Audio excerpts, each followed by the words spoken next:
Et donc lui et sa sœur étaient exposés comme des singes savants dans les grandes cours européennes. Et pour savoir s'ils avaient l'oreille absolue, ils faisaient teinter des vers et eux, ils devaient retrouver la note sur le piano. Et lui, qu'est-ce qu'il fait? Il leur joue un morceau avec un doigt, celui-là.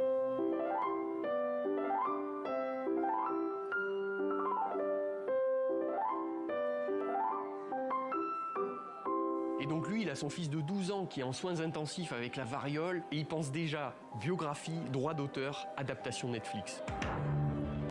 Et pour ça, Mozart, il risque la prison. Sauf que Colloredo, il va faire la pire erreur de sa vie. Bonsoir François Mosqueta. Bonsoir. Vous êtes l'un des pianistes français les plus talentueux de votre génération, on vient de le voir. Vous êtes aussi un musicien assez original puisque vous jouez, mais vous nous parlez beaucoup des anecdotes de la musique classique. Ça y est, c'est votre credo, hein? Oui, disons, ça y est, ça fait partie de mon identité maintenant, exactement. Ouais. Pourquoi vous avez décidé d'apporter cette petite touche de fantaisie à l'univers de la musique classique? Alors en fait, ce que j'aime faire, c'est de prendre l'excellence de la musique classique et de l'amener dans des nouvelles formes. Donc dans le stand-up, dans YouTube, dans les spectacles jeunes publics, travailler en collaboration avec d'autres artistes. Et ça m'est venu certainement, je sais pas, c'est peut-être aussi mon identité de Toulousain. J'ai peut-être la tchatche et j'aime partager voilà, des anecdotes et replacer la musique dans un contexte qui est peut-être plus divertissant que celle du récital, qui est très... Et puis briser un petit peu les codes de la musique classique, l'ouvrir un peu à tout le monde. Mais moi, ce que je me demandais, c'est en concert, parfois, vous jouez, puis vous arrêtez d'un coup, puis vous allez nous raconter une histoire sur scène. Ça peut arriver, ça? Ah, exactement. Exactement. C'est-à-dire, je donne des clés d'écoute, c'est-à-dire des accès pour... préparer l'oreille, préparer le public, et ça permet de mettre les gens dans une certaine disposition d'écoute. Voilà, donc effectivement, j'alterne paroles et musique. Eh ben, ça donne vraiment envie d'écouter. Alors là, vous me disiez que vous êtes un petit peu sur Mozart en ce moment, hein, c'est un peu votre credo. Est-ce que vous avez une petite anecdote très rapide pour les téléspectateurs qui ne s'intéressent pas ou qui ne connaissent pas Mozart, pour justement se dire, tiens, je vais aller écouter?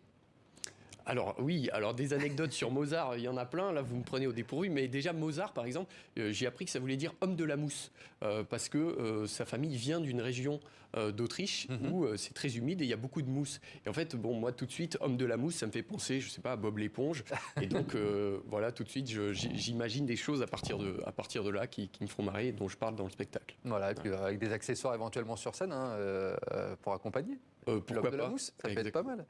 Bon alors, vous nous disiez, vous essayez de démocratiser la musique classique au maximum sur scène. Vous allez d'ailleurs bientôt être à l'affiche du festival Les Pianissimes. Ça va être à Saint-Germain-en-Mont-d'Or, juste à côté de Lyon.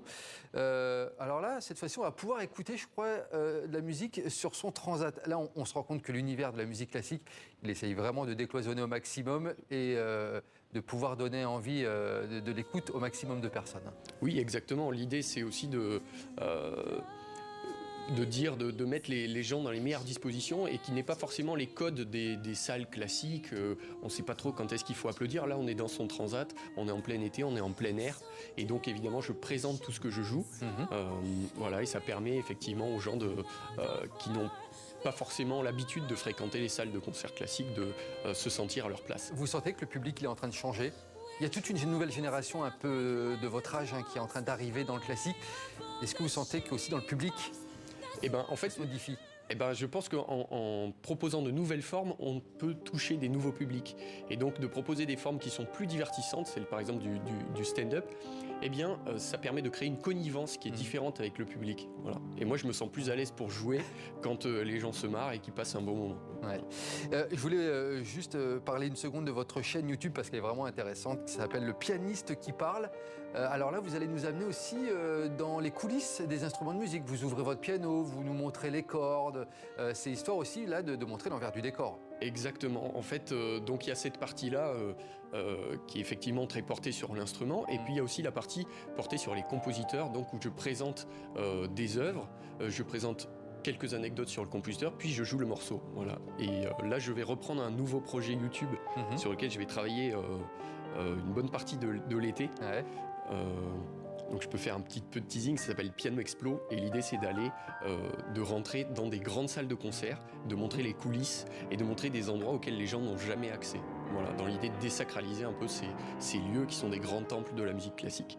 Eh bien, ça, c'est un beau projet également, François Mosqueta. On ira voir ça avec grand plaisir. Je rappelle que vous allez être à l'affiche donc du festival Les Pianissimes à côté de Lyon du 15 au 18 juin. On viendra vous voir avec grand plaisir. Et puis, sur scène, quand vous aurez ce fameux spectacle qui nous fera entrer dans les coulisses de la musique classique. Merci en tout cas d'être venu sur le plateau de 64 minutes. Merci.